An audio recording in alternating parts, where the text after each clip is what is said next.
बीते कई दिनों से सोशल मीडिया पर कांग्रेस, खासकर राहुल गांधी के हाइड्रोजन बम का सस्पेंस आखिरकार राहुल गांधी ने खुद खत्म कर दिया। इस बार राहुल बाकायदा जीते जागते सबूतों के साथ आए और चुनाव आयोग पर न केवल बीजेपी से मिली भगत का बल्कि मुख्य चुनाव आयुक्त ज्ञानेश कुमार को कटघरे में खड़ा कर डाला। 31 मिनट में राहुल गांधी ने वोट चोरी का मुद्दा रखा, प्रेजेंटेशन में बताया कि किस तरह वोट चोरी की गई है, फिर उन्हें सामने लेकर आए जिनके वोट चोरी का दावा वो करते आए हैं, जिनके वोट चोरी का दावा उन्होंने पत्रकारों की मौजूदगी में किया। Here is example number 1, lady called Godabai. Someone created fake logins, deleted 12 voters, attempted to delete because then this was stopped. Godabai, of course, has no idea. Can you show us what Godabai has to say about this? Election time ಈಗ ನಾ ಅರ್ಜಿ ಹಾಕಿಲ್ಲ, ನನಗೆ ಅದಕ್ಕೆ ಸಂಬಂಧ ಇಲ್ಲ, ಅದು ಯಾರು ಹೊಟ್ಟಿ ಕಿಚ್ಚಿಗೆ ಯಾರು ಏನು ಹಾಕ್ಯಾರ ಅನ್ನೋದು ನನಗೆ ಗೊತ್ತಾಗಿಲ್ಲ. So she has no idea. इसके बाद पत्रकारों से मुखातिब राहुल ने सीईसी ज्ञानेश कुमार पर हमला किया, साफ कहा कि वो वोट चोरों के रक्षक बने हुए हैं। इससे ज्यादा गंभीर आरोप राहुल ने ये लगाया कि ज्ञानेश कुमार लोकतंत्र को बर्बाद करने में जुटे हुए हैं। ज्ञानेश कुमार जी, आप अपना काम कीजिए। आपने ओथ लिया है, आप हिंदुस्तान के चीफ इलेक्शन कमिश्नर हैं। आपसे कर्नाटक की सीआईडी सबूत मांग रही है।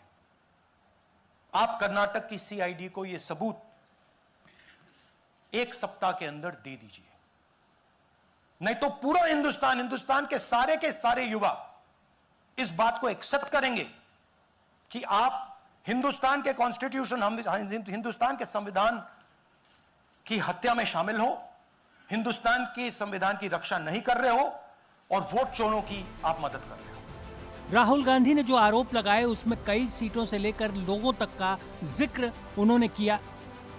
जैसे कर्नाटक की आलंद सीट, राहुल ने यहां 6018 वोट डिलीट किए जाने का आरोप लगाया। हालांकि राहुल ने यह भी कहा कि ये संख्या और ज्यादा हो सकती है। सिस्टम के जरिए उन्होंने इन वोटों के डिलीट होने का दावा किया। इसके अलावा गोदाबाई के लॉगिन का मामला भी राहुल गांधी ने उठाया, जिसमें 63 साल की गोदाबाई का एक वीडियो दिखाया। इसमें राहुल ने कहा, इसमें गोदाबाई को कहते हुए सुना जा सकता है कि मेरा वोट डिलीट किया गया, मुझे इसकी कोई जानकारी नहीं है। गोदाबाई के नाम से फेक लॉगिन बनाया गया। 12 वोटर्स के नाम डिलीट करने की बात वो कहती सुनाई देती हैं। डिलीट करने के लिए नंबर्स का इस्तेमाल। आलंद में जिन वोटर्स के नाम डिलीट किए गए उनको हटाने के लिए दूसरे राज्यों में ऑपरेट हो रहे मोबाइल नंबर्स का इस्तेमाल किया गया। राहुल ने प्रेजेंटेशन में उनके नंबर भी बताए। गोदाबाई के 12 पड़ोसी के नाम भी हैं जिन्हें इन मोबाइल नंबर से डिलीट किया गया। राहुल ने कर्नाटक में सीआईडी की जांच से भागने का आरोप भी इलेक्शन कमीशन पर लगाया है। कर्नाटक सीआईडी ने 18 बार चुनाव आयोग से जानकारी मांगी। इसके लिए उसने चिट्ठियां भी लिखी, लेकिन ईसीआई ने नहीं दी। ऐसा क्यों किया जा रहा है? क्योंकि इससे हमें पता चल जाएगा कि ये ऑपरेशन कहां से चल रहा है। हमें पूरी तरह यकीन है कि ये हमें उसी जगह तक ले जाएगा।